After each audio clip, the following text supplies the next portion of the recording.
How to invest in real estate for passive income. And this is a really important thing to understand, especially if financial freedom is somewhere on the table for your future. You see, most people just don't stand a chance at any sort of financial freedom unless they incorporate real estate somewhere in some capacity into their financial plan.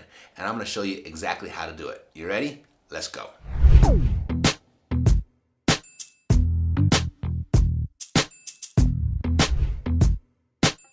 So I'm going to describe what passive income actually is, 2, what it can actually do for you, and 3, I'm going to give you 8 different ways of how you can make this happen for yourself. If you later decide that you want some additional help on making this happen, I'll go ahead and I'll show you how to get that at the end. So passive income from real estate, it's one of the great ways to generate some extra income for yourself, to establish some security in retirement, and ultimately just kind of set you on the on-ramp to financial freedom. So what is passive income from real estate?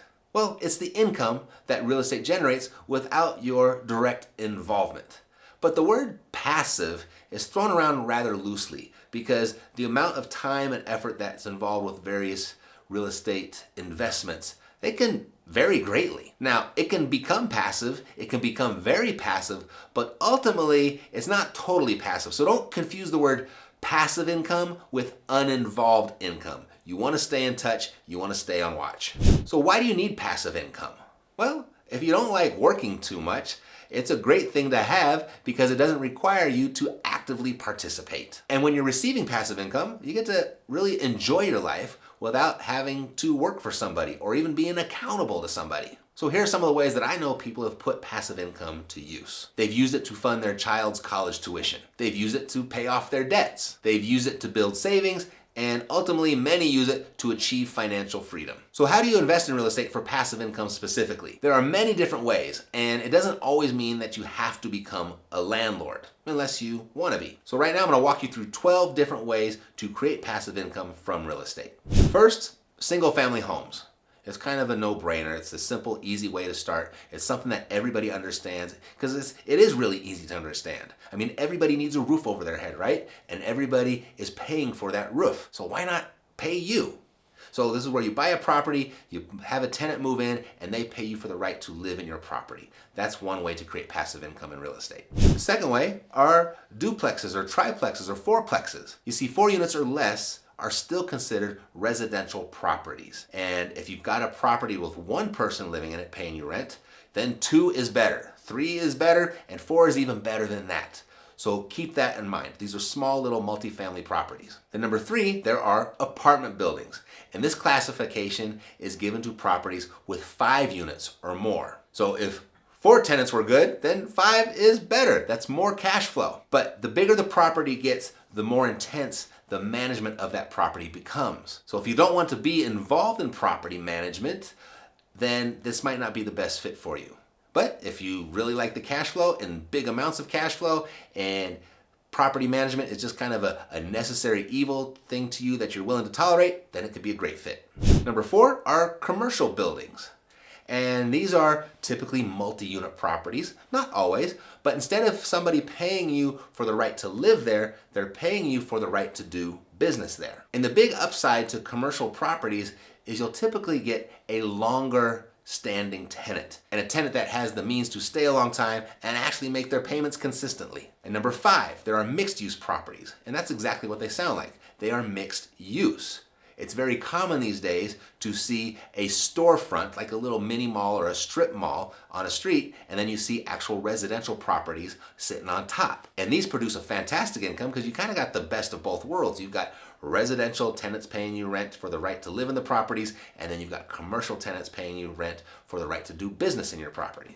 Number 6, what we call industrial complexes. And this might be commercial warehouses, storage facilities, manufacturing plants. I mean, these can provide great incomes with very minimal management. Then number 7, we have self-storage facilities. And these have become in very high demand all across the country, and they are located all over the country because people are accumulating more and more stuff. And we've got lots and lots of people moving out and building families and starting businesses, and they got stuff and they need some place to keep it. This can be an outstanding source of income because people there tend to stay a really long time. A lot of people just kind of forget about their stuff, because a lot of people kind of just forget they have the stuff and they forget that that credit card is on auto pay. Now you will need to hire a customer service person and maybe a management team to take care of the property, but it is pretty much a hands-off thing for you.